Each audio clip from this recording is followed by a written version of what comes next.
Hello friends, ई book summary पर आप सभी का स्वागत है। आज हम बात करने वाले हैं how to be discipline Sheldon how book के बारे में।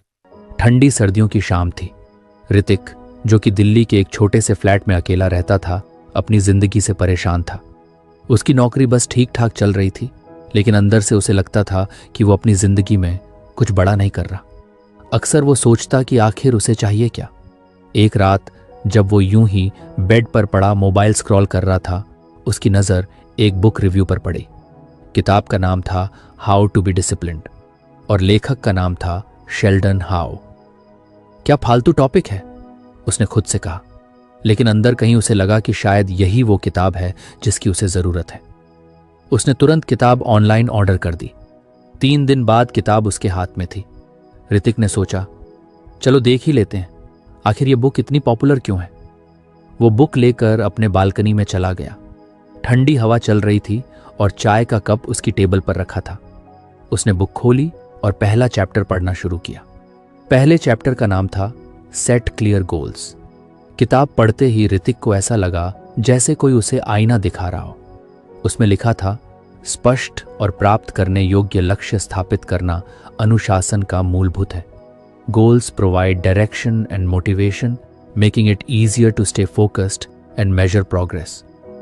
ऋतिक को समझ नहीं आया कि ये इतनी सिंपल सी बात उसे अब तक समझ क्यों नहीं आई थी।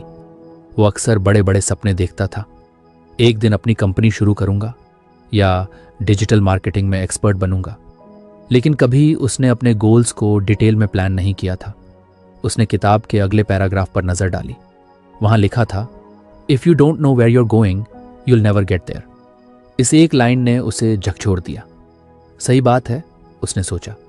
मैं हमेशा ये सोचता हूं कि कुछ करना है, लेकिन करना क्या है ये पता ही नहीं होता। उसने किताब को बंद किया और बालकनी से उठकर अंदर चला गया। उसने अपने रूम का सबसे शांत कोना चुना और अपनी नोटबुक लेकर बैठ गया। उसने सोचा कि पहली बार अपनी लाइफ में वो कुछ क्लियर गोल्स बनाएगा। पहली लाइन उसने लिखी, 1, अपनी फिटनेस पर ध्यान देना है, अगले 6 महीने में 10 किलो वजन कम करना है। 2, डिजिटल मार्केटिंग के 3 एडवांस कोर्स पूरे करने हैं। 3, हर महीने 5 नई किताबें पढ़नी है। लिखने के बाद उसने नोटबुक बंद की और एक अजीब सी राहत महसूस की। यह सब करना इतना आसान तो नहीं था, लेकिन पहली बार उसने अपने गोल्स को इतना साफ साफ लिखा था। अगले दिन जब वो सुबह उठा तो उसने अपनी लाइफ का पहला गोल शुरू करने की कोशिश की।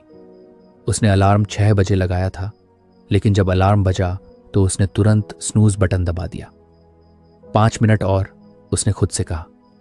वो 5 मिनट कब 1 घंटे में बदल गए उसे पता भी नहीं चला। जब उसकी आंख खुली तो उसने दीवार घड़ी की ओर देखा। 7:30 हो चुके थे। यार, आज भी नहीं हो पाया, उसने गुस्से में खुद से कहा। फिर उसे अपनी किताब की याद आई। उसने बुक निकाली और फिर से पहला पेज पढ़ा। उसमें एक लाइन थी, failure is a part of the process, don't be discouraged by small setbacks, focus on getting back on track. उसने मुस्कुराते हुए खुद से कहा, चलो ये तो किताब ने पहले ही समझा दिया था, कोई बात नहीं, कल से सही। उस शाम उसने एक और काम किया। उसने अपने रूम की दीवार पर एक बड़ा सा चार्ट लगाया और उसमें अपने गोल्स लिख दिए। उसके बगल में उसने छोटे छोटे बॉक्स बनाए। हर बार जब वो अपना कोई काम पूरा करता तो वो एक बॉक्स में टिक करता। धीरे धीरे अगले कुछ दिनों में उसने सुबह जल्दी उठने की आदत डालनी शुरू कर दी। वो पहली बार पार्क में जॉगिंग के लिए गया। पार्क में ठंडी हवा और भागते हुए लोगों को देखकर उसे महसूस हुआ कि उसे अपनी जिंदगी को लेकर सीरियस होना ही पड़ेगा। वापस आकर उसने किताब का अगला हिस्सा पढ़ा। वहां लिखा था, break your goals into smaller manageable steps, a big goal can feel overwhelming but smaller steps make it achievable. ये तो काफी सही बात है, उसने सोचा। उसने अपने फिटनेस गोल को छोटे छोटे टास्क में डिवाइड कर दिया। पहले हफ्ते सिर्फ 15 मिनट जॉगिंग करूंगा, दूसरे हफ्ते 20 मिनट, फिर धीरे धीरे 30 मिनट। किताब का पहला चैप्टर जैसे उसकी लाइफ का गाइड बन गया था। वो हर बार उसे पढ़ता और अपनी लाइफ में अप्लाई करने की कोशिश करता। लेकिन लाइफ इतनी आसान कहाँ होती है। एक दिन उसकी माँ का कॉल आया। उन्होंने कहा, तुमने पिछले 2 हफ्तों से फ़ोन क्यों नहीं किया? हम यहाँ कितने परेशान हैं। ऋतिक को अचानक एहसास हुआ कि वो अपने गोल्स में इतना खो गया था कि उसने अपने परिवार से बात करना ही बंद कर दिया था। उसने फौरन माँ को कॉल बैक किया और उनकी बात ध्यान से सुनी। उसने सोचा कि शायद सेट क्लियर गोल्स का मतलब सिर्फ करियर और फिटनेस नहीं, बल्कि अपने रिश्तों को भी बैलेंस करना है। उसने अपनी नोटबुक निकाली और एक और लाइन लिखी, 4, हर हफ्ते अपने पेरेंट्स को कॉल करना और उनके साथ टाइम बिताना। इस तरह ऋतिक की लाइफ धीरे धीरे बदलने लगी। वो हर रात सोने से पहले अपने दिन का रिव्यू करता। अगर उसने कोई टास्क मिस कर दिया होता तो वो उसे अगले दिन की लिस्ट में जोड़ लेता। किताब के पहले चैप्टर ने उसे समझा दिया था कि गोल्स सिर्फ लिखने के लिए नहीं होते, बल्कि उन्हें जीना होता है। उसने सीखा कि गोल्स की वजह से उसकी जिंदगी में एक दिशा आई थी, लेकिन कहानी यहां खत्म नहीं होती। ऋतिक को समझ आ गया था कि यह सिर्फ शुरुआत है। शेल्डन हाउ की किताब का पहला चैप्टर तो एक झलक मात्र थी। उसे बाकी के चैप्टर पढ़ने थे और उन पर काम कर। अगर आपको हमारी फ्री समरी अच्छी लगती है तो आप हमारे चैनल को सब्सक्राइब कर सकते हैं, हमारी मेंबरशिप खरीद सकते हैं या हमें यूपीआई के थ्रू सपोर्ट कर सकते हैं। अब समरी पर वापस चलते हैं। वो खुद से मुस्कुराकर बोला, अब देखो ये किताब मेरी जिंदगी कैसे बदलती है।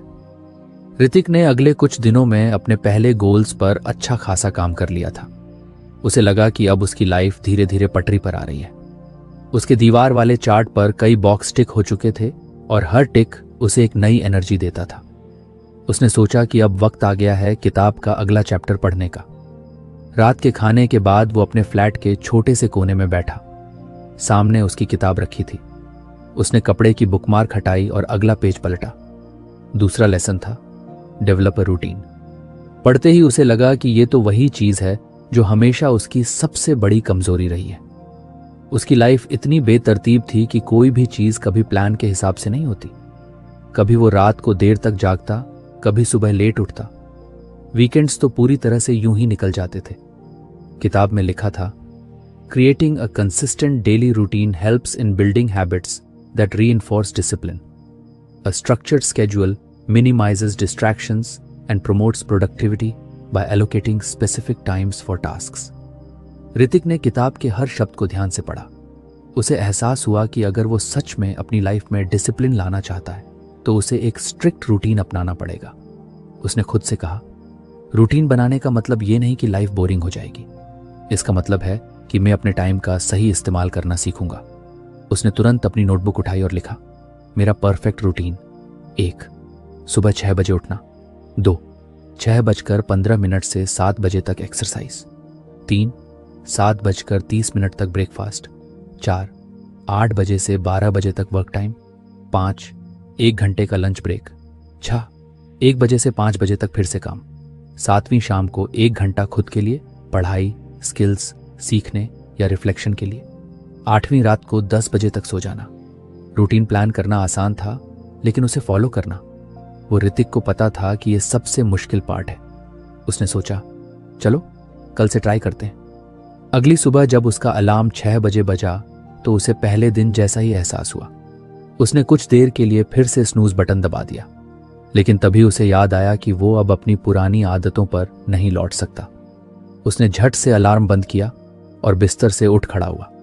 उसने अपने फोन में टाइमर लगाया और अपने रूटीन के हिसाब से एक्सरसाइज शुरू की। शुरुआत में उसके शरीर को उठने में बड़ी मुश्किल हुई। उसे हर मिनट ऐसा लगा जैसे वो फिर से वापस सो जाए। लेकिन उसने किताब के उस हिस्से को याद किया जहां लिखा था, habits hard to build initially, लेकिन consistency makes them easy over time. पहले कुछ दिन उसके लिए बहुत स्ट्रगल वाले थे। कभी कभी वो ब्रेकफास्ट के टाइम पर बैठा ये सोचता कि क्या रूटीन बनाना सही फैसला था।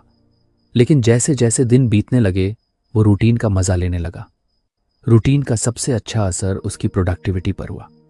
अब जब वो अपने काम पर बैठता तो उसका पूरा फोकस काम पर होता। उसे पता था कि उसने पहले से ही हर काम के लिए एक टाइम स्लॉट अलॉट किया है, इसलिए उसे सब कुछ ठीक से करने का टाइम मिलेगा। एक दिन ऑफिस में उसके मैनेजर ने उससे कहा, ऋतिक, तुमने पिछले हफ्ते जितना काम किया है वो शायद ही किसी ने किया होगा। तुम ठीक तो हो? ऋतिक ने मुस्कुराते हुए कहा, सर बस कुछ डिसिप्लिन में आ रहा हूं। शाम को जब वो घर लौटा तो उसे एहसास हुआ कि रूटीन सिर्फ टाइम को मैनेज करने का तरीका नहीं है, ये लाइफ को बेहतर बनाने का जरिया भी है।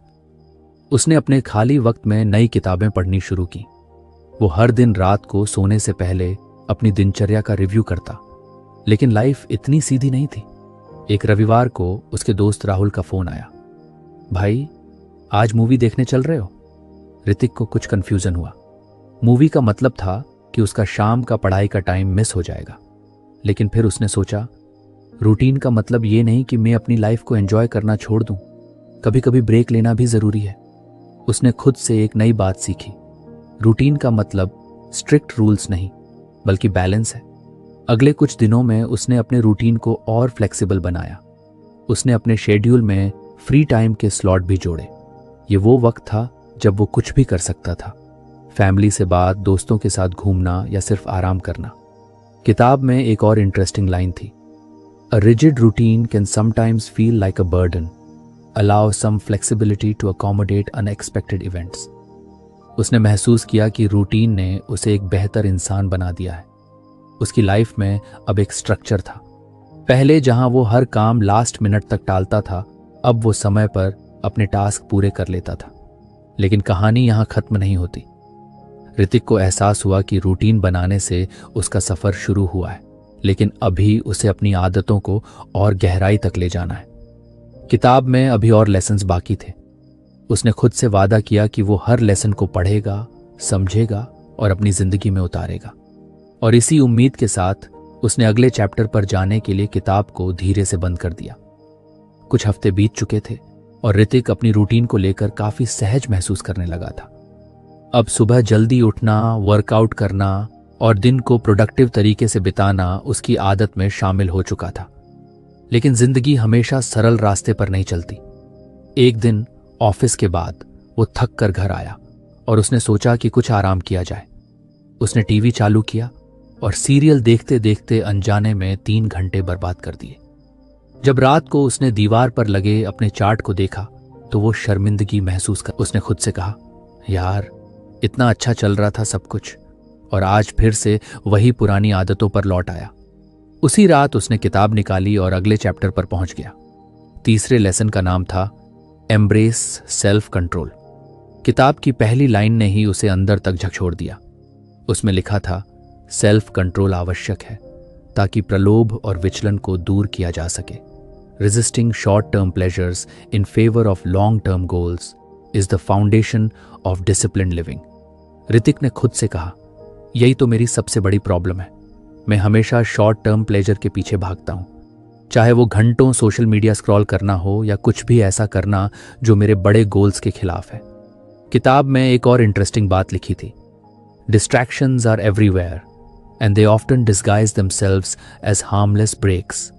But every small temptation adds up to derail your progress. Hrithik ने अगले ही दिन से अपने अंदर सेल्फ कंट्रोल लाने की ठान ली। उसने सबसे पहले अपने सबसे बड़े डिस्ट्रैक्शन की पहचान की, उसका मोबाइल। उसने अपने फोन से सारी अनावश्यक ऐप्स डिलीट कर दी और स्क्रीन टाइम लिमिट सेट कर दी। उसने तय किया कि वो दिन में सिर्फ एक बार सोशल मीडिया चेक करेगा, वो भी सिर्फ 15 मिनट के लिए। पहले दिन ये करना उसके लिए बहुत मुश्किल था। कई बार उसका मन हुआ कि वो फोन उठाकर इंस्टाग्राम खोल ले, लेकिन उसने खुद को रोक लिया। किताब में लिखा था, सेल्फ कंट्रोल एक मसल है, the more you use it the stronger it becomes. ये लाइन उसके लिए गाइड की तरह बन गई। उसने महसूस किया कि सेल्फ कंट्रोल लाने का मतलब ये नहीं है कि वो हर चीज से खुद को दूर कर ले। इसका मतलब ये है कि वो अपनी प्रायोरिटीज को समझे और जो उसके गोल्स के खिलाफ है उसे ना कहना सीखे। कुछ दिन बाद एक और चुनौती उसके सामने आई। शनिवार की शाम उसके दोस्त उसे कॉल करके पार्टी के लिए बुला रहे थे। वो जानता था कि अगर वो गया तो पूरी रात पार्टी में निकल जाएगी और अगले दिन सुबह उठकर वर्कआउट करने का कोई चांस नहीं रहेगा। उसने खुद से सवाल किया, क्या मुझे जाना चाहिए या मुझे अपने लॉन्ग टर्म गोल्स पर फोकस करना चाहिए? किताब की एक और लाइन उसे याद आई, हर बार जब आप एक तमन्ना का विरोध करते हैं तो आप एक कदम और करीब आते हैं बनने के लिए जिस व्यक्ति को आप बनना चाहते हैं। ऋतिक ने आखिरकार पार्टी में ना जाने का फैसला किया। उसने दोस्तों से माफी मांगी और उन्हें समझाया कि वो इस वक्त अपनी लाइफ पर काम कर रहा है। हालांकि ये करना उसके लिए आसान नहीं था। मन में कहीं उसे ये भी लगा कि शायद दोस्त उसे अब बोरिंग कहेंगे। लेकिन अगले दिन सुबह जब वो समय पर उठा और अपनी दिनचर्या फॉलो की तो उसे अपनी इस जीत पर गर्व महसूस हुआ। एक दिन जब वो शाम को किताब पढ़ रहा था, उसने उसमें लिखा देखा, discipline is choosing between what you want now and what you want most. उसने महसूस किया कि सेल्फ कंट्रोल सिर्फ बड़ी चीज़ों में नहीं बल्कि छोटी छोटी आदतों में भी ज़रूरी है। उसने ठान लिया कि वो अपनी लाइफ के हर छोटे पहलू में इसे लागू करेगा। उदाहरण के लिए, जब वो ऑफिस में लंच के बाद मीठा खाने की आदत बना चुका था, उसने उसे छोड़ने का फैसला किया। पहली बार जब उसने अपने फेवरेट गुलाब जामुन को देखा और खुद से कहा, नहीं, ये मेरे फिटनेस गोल के खिलाफ है, तो उसे महसूस हुआ कि सेल्फ कंट्रोल कितना मुश्किल लेकिन ज़रूरी है। किताब में आगे लिखा था, the key to mastering self control is to remind yourself of your bigger goals whenever a temptation arises. Hrithik ने इस सलाह को अपने दिमाग में फिट कर लिया। उसने हर उस चीज को अपने सामने रखना शुरू कर दिया जो उसे उसके बड़े गोल्स की याद दिलाए। उसकी नोटबुक, दीवार पर लगे चार्ट और उसकी खुद की journey, all these became his motivators. धीरे धीरे उसकी इच्छाओं पर काबू पाने की ताकत बढ़ने लगी। अब जब भी उसे कोई डिस्ट्रैक्शन दिखता, वो खुद से एक ही सवाल करता, क्या ये मुझे मेरे बड़े गोल्स के करीब ले जाएगा या दूर करेगा? कुछ हफ्तों बाद उसके ऑफिस में एक और चैलेंज आया। कंपनी ने एक नया प्रोजेक्ट दिया जिसमें उसे देर रात तक काम करना होता। पहले वो हमेशा ऐसे हालात में बहाने ढूंढता कि प्रोजेक्ट कैसे टाला जाए, लेकिन अब उसने सेल्फ कंट्रोल के साथ अपने समय को मैनेज करना सीखा। उसने अपने रूटीन को कुछ बदला ताकि प्रोजेक्ट के साथ साथ उसकी बाकी आदतें भी बनी रहें। ऋतिक को एहसास हुआ कि सेल्फ कंट्रोल सिर्फ डिस्ट्रैक्शंस को इग्नोर करने के लिए नहीं बल्कि मुश्किल परिस्थितियों में खुद को बेहतर तरीके से संभालने के लिए भी जरूरी है। किताब के इस लेसन ने उसकी लाइफ का एक और दरवाज़ा खोल दिया था। उसने महसूस किया कि जो लोग अपनी छोटी छोटी इच्छाओं को कंट्रोल करना सीख जाते हैं वही बड़ी बड़ी चीज़ें अचीव कर पाते हैं। और इस तरह ऋतिक ने अपनी जर्नी को और आगे बढ़ाने का फैसला किया। उसने खुद से कहा, अभी तो सिर्फ शुरुआत हुई है, ये किताब मुझे और कितना सिखाएगी, मैं इसका इंतज़ार नहीं कर सकता। अगली रात उसने किताब के अगले चैप्टर पर जाने के लिए उसे धीरे से बंद कर दिया। ऋतिक की जिंदगी धीरे धीरे बदल रही थी। रूटीन और सेल्फ कंट्रोल के लेसन्स को उसने अपनी लाइफ का हिस्सा बना लिया था। हर दिन उसके भीतर एक नई एनर्जी और मोटिवेशन होती थी, लेकिन फिर भी कुछ ऐसा था जो उसे खटक रहा था। कई बार जब वो काम करता तो उसका मन भटकने लगता। वो एक काम में लगा होता और तभी अचानक किसी पुराने पल की याद आ जाती या भविष्य की चिंता उसके दिमाग में घूमने लगती। कभी वो सोचता कि अगर प्लान्स काम नहीं किए तो क्या होगा, या कभी उसे लगता कि वो अपनी पुरानी गलतियों के बारे में सोचकर वक्त बर्बाद कर रहा है।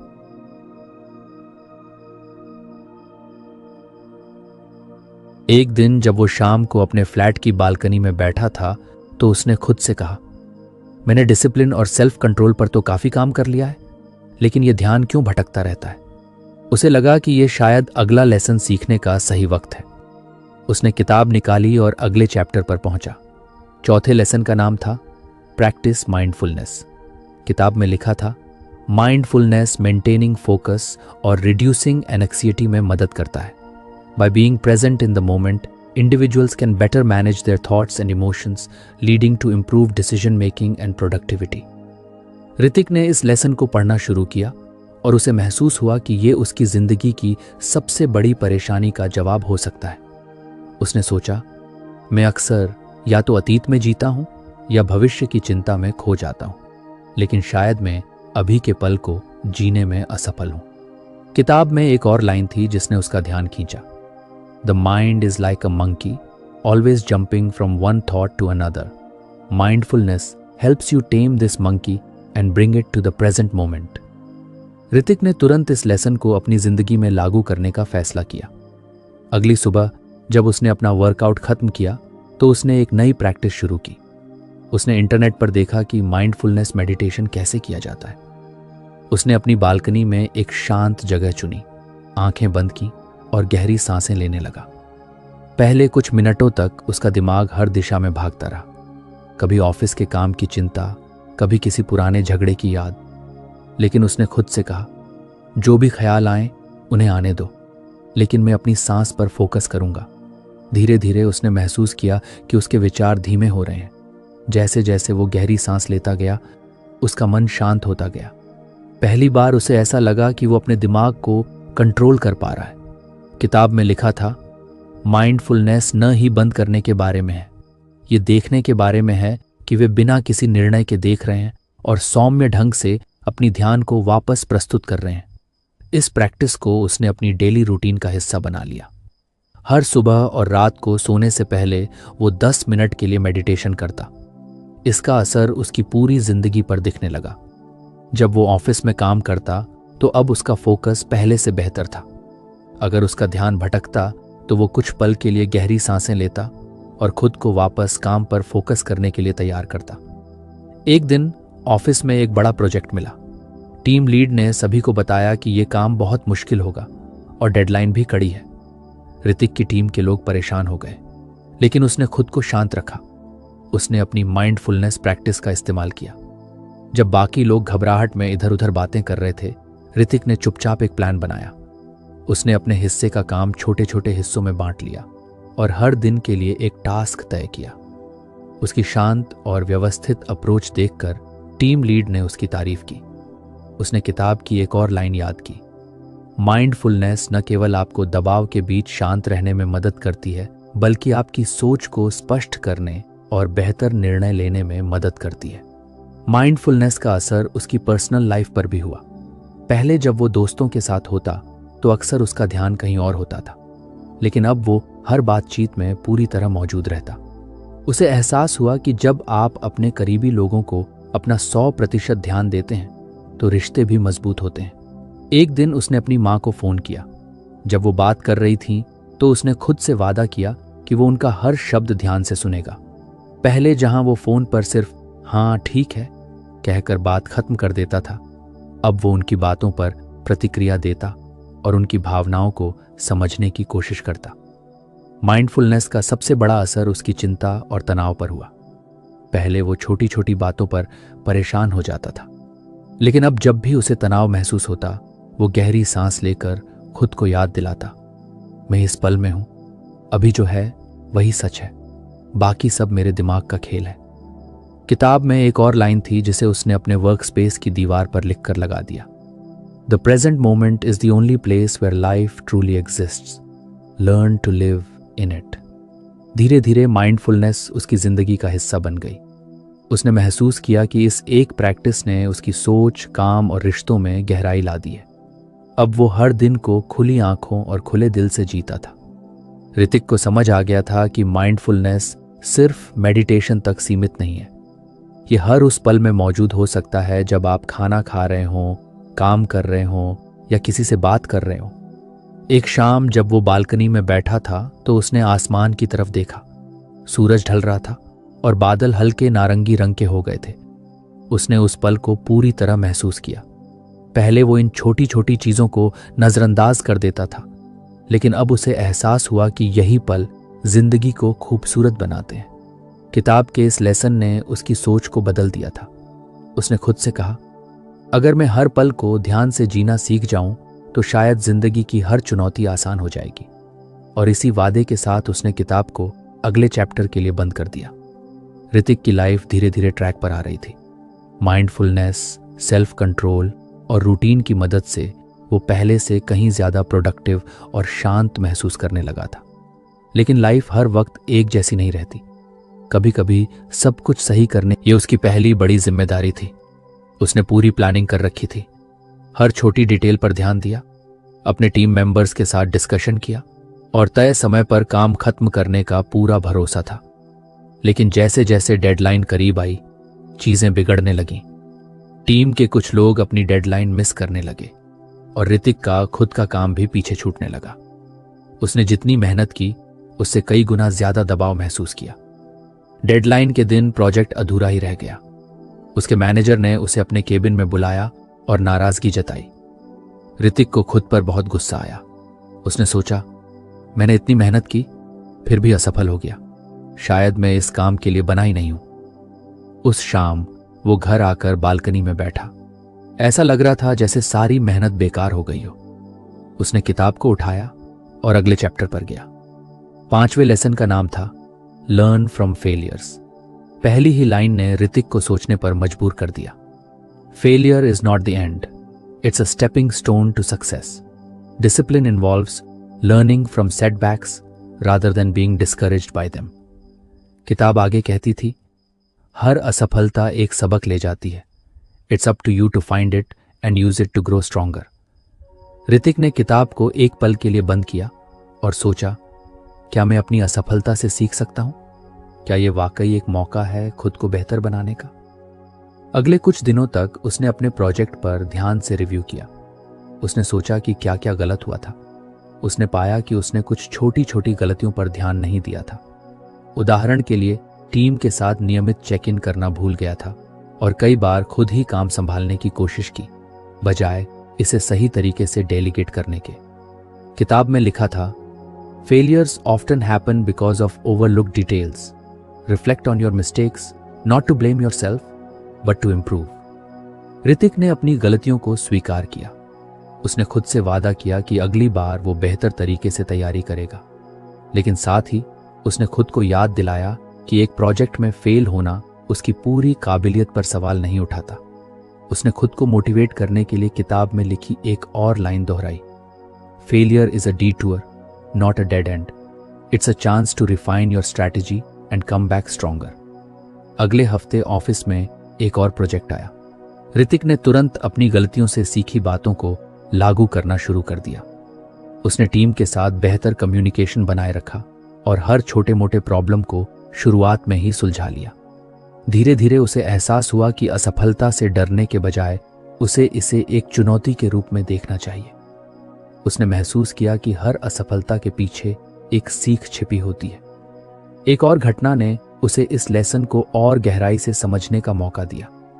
वो पिछले कुछ हफ्तों से सुबह जल्दी उठने की अपनी आदत को फॉलो कर रहा था, लेकिन एक दिन देर रात तक जागने के कारण वो सुबह उठने में फेल हो गया। उसने सोचा, क्या मैं फिर से अपनी पुरानी आदतों में लौट रहा हूं? पहले वो खुद को कोसता, लेकिन अब उसने किताब की सलाह को अपनाया। उसने खुद से कहा, यह सिर्फ एक दिन की बात है, मैं कल से फिर से अपनी रूटीन पर लौट सकता हूं। किताब में लिखा था, discipline is not about being perfect every day, it's about bouncing back after setbacks. उसने अगले दिन अलार्म बजने पर उठने का पूरा प्रयास किया और अपनी रूटीन को फिर से पकड़ लिया। ऋतिक ने महसूस किया कि असफलता से निपटने का सबसे अच्छा तरीका है उसे स्वीकार करना, उससे सीखना और आगे बढ़ना। उसने अपने चार्ट पर एक नया सेक्शन जोड़ा, सीखे गए पाठ। हर बार जब भी वो किसी चीज में फेल होता तो वो वहां लिखता कि उसने उस अनुभव से क्या सीखा। कुछ हफ्तों बाद ऋतिक के मैनेजर ने उसे बुलाया। उन्होंने कहा, ऋतिक, तुम्हारे काम में जबरदस्त सुधार आया है। वो प्रोजेक्ट जिसमें तुम फेल हुए थे, उसकी वजह से तुमने बहुत कुछ सीखा है और ये सीख तुम्हारे हर काम में दिख रही है। ऋतिक मुस्कुराया। उसने महसूस किया कि असफलता उसे तोड़ने के बजाय उसे मजबूत बना रही थी। किताब में एक और बात लिखी थी, resilience is build through failures, the more you face setbacks the stronger you become. इस लेसन ने ऋतिक की सोच को पूरी तरह बदल दिया था। अब जब भी उसे किसी काम में असफलता मिलती तो वो घबराने या निराश होने के बजाय खुद से पूछता, इससे मुझे क्या सीखने को मिला। एक दिन जब वो अपने फ्लैट में बैठा था, उसने अपने पुराने दोस्तों को याद किया। वो दोस्त जो उसे कभी कभी लूजर कहकर चिढ़ाते थे जब वो किसी काम में फेल हो जाता था, लेकिन अब वो जानता था कि फेल होना कमजोरी नहीं है। उसने खुद से कहा, फेल होना जरूरी है, बिना फेल हुए मैं कभी सीख ही नहीं पाता। उस शाम उसने किताब को फिर से खोला। वो जानता था कि अगले चैप्टर में भी उसके लिए कुछ खास होगा, लेकिन इस बार उसने किताब को बंद करने से पहले आखिरी बार उस पेज को पढ़ा जो उसे बार बार याद दिला रहा था, failure is just another step on the path to success, keep stepping forward. और उसने खुद से वादा किया कि वो हर असफलता को गले लगाएगा और उससे सीखकर आगे बढ़ेगा। ऋतिक अब तक किताब के 5 लेसन्स को अपनी जिंदगी का हिस्सा बना चुका था। हर नया लेसन उसकी सोच को और बेहतर बनाता था। उसने खुद को बहुत बदलते हुए देखा था। पहले जो आदमी हर छोटी असफलता पर खुद को दोषी ठहराता था, वो अब खुद को सिखा चुका था कि गिरना जरूरी है और गिरकर उठना उससे भी ज्यादा। लेकिन अभी उसकी यात्रा पूरी नहीं हुई थी। किताब के आखिरी चैप्टर ने उसकी उत्सुकता को बढ़ा दिया। उसने किताब को फिर से खोला और ये वो शब्द था जो उसकी लाइफ में अब तक सबसे ज्यादा मायने रखता था। उसने महसूस किया कि उसके सारे प्रयास, चाहे वो अपने गोल्स सेट करना हो, रूटीन बनाना हो, माइंडफुलनेस अपनाना हो या असफलताओं से सीखना हो, सब कुछ तभी काम करता है जब वो लगातार बना रहे। किताब में लिखा था कि एक बार के प्रयास से कुछ नहीं बदलता। असली बदलाव तब आता है जब हम हर दिन छोटे छोटे कदम उठाते हैं और उन्हें निरंतर करते रहते हैं। ऋतिक ने सोचा कि कंसिस्टेंसी यानी निरंतरता उसके लिए सबसे मुश्किल रही है। कई बार वो एक दिन मेहनत करता और अगले दिन हार मान लेता। कई बार प्लान बनाता लेकिन उसे फॉलो नहीं कर पाता। उसे समझ आया कि शायद यही कारण था कि उसके कई सपने अधूरे रह गए थे। किताब में लिखा था, motivation gets you started but consistency keeps you going even on days when you don't feel like it. Showing up matters the most. Hrithik ने गहरी सांस ली। उसे समझ में आ गया कि कंसिस्टेंसी एक आदत है और इसे बनाने के लिए हर दिन मेहनत करनी होगी। उसने खुद से वादा किया कि वो अब हर दिन छोटा ही सही लेकिन एक कदम जरूर उठाएगा। अगले दिन उसने अपनी रूटीन को और सख्त बना दिया। सुबह जल्दी उठने के साथ उसने अपने दिन की प्लानिंग और डेडिकेशन को एक नया रूप दिया। उसने तय किया कि वो हर दिन 30 मिनट अपनी फिटनेस पर काम करेगा, भले ही वो कितना भी थका हुआ क्यों ना हो। उसने अपने काम में भी एक टाइम टेबल बनाया ताकि वो किसी भी डेडलाइन को मिस न करे। शुरुआत में ये आसान नहीं था। कई बार ऐसा हुआ कि उसकी सुबह की अलार्म बजने के बाद वो बिस्तर में ही पड़ा रहा। कई बार ऐसा हुआ कि वर्कआउट के लिए तैयार होते वक्त उसे बहाने सूझने लगे। लेकिन हर बार उसने खुद को याद दिलाया, कंसिस्टेंसी सबसे जरूरी है। अगर आज हार मान ली तो कल ये और मुश्किल हो जाएगा। धीरे धीरे उसने महसूस किया कि ये छोटे छोटे कदम उसे एक नई दिशा में ले जा रहे हैं। एक दिन ऑफिस में उसके मैनेजर ने उसे एक बड़ा प्रोजेक्ट दिया। ये वही तरह का प्रोजेक्ट था जिससे कुछ महीने पहले वो फेल हो चुका था, लेकिन इस बार उसके अंदर डर के बजाय आत्मविश्वास था। उसने खुद से कहा, इस बार मैं अपने प्लान को सिर्फ बनाऊंगा नहीं बल्कि उसे लगातार फॉलो भी करूंगा। ऋतिक ने काम की शुरुआत छोटे छोटे हिस्सों में बांटकर की। उसने अपनी टीम के साथ नियमित मीटिंग्स रखी और हर किसी के काम का फीडबैक लिया। उसने खुद के लिए एक टाइम टेबल बनाया और हर टास्क को समय पर पूरा किया। जब भी उसका ध्यान भटकता या उसे थकान महसूस होती तो वो गहरी सांस लेकर खुद से कहता, बस एक और कदम, बस एक और कोशिश। धीरे धीरे उसका काम समय पर और बिना किसी बड़ी गलती के खत्म होने लगा। उसकी टीम के लोग भी उसकी कंसिस्टेंसी से प्रेरित थे। डेडलाइन के दिन प्रोजेक्ट पूरा हो गया और उसका मैनेजर उसकी मेहनत और लीडरशिप की तारीफ करते नहीं थका।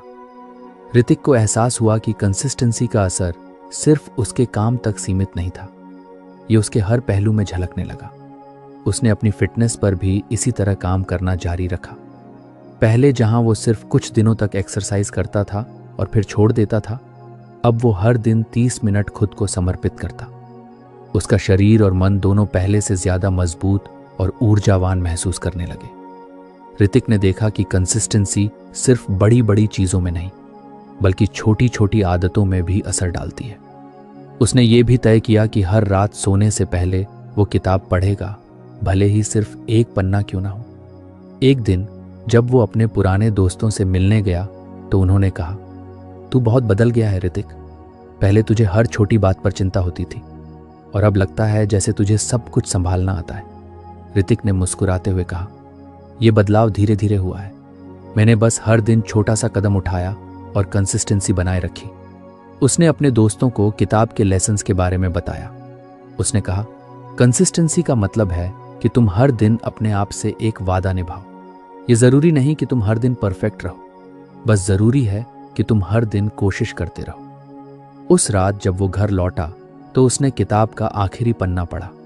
उसमें लिखा था, discipline is not the goal, it's the journey. Keep going and you'll find that success becomes a habit, not a destination. Hrithik ने किताब को बंद किया। उसने महसूस किया कि उसकी जिंदगी अब बदल चुकी थी, लेकिन उसने ये भी समझा कि यह सफर कभी खत्म नहीं होगा। हर दिन एक नई चुनौती होगी, एक नई सीख होगी और एक नया मौका होगा खुद को बेहतर बनाने का। उसने किताब को अपनी टेबल पर रखा और खिड़की से बाहर देखा।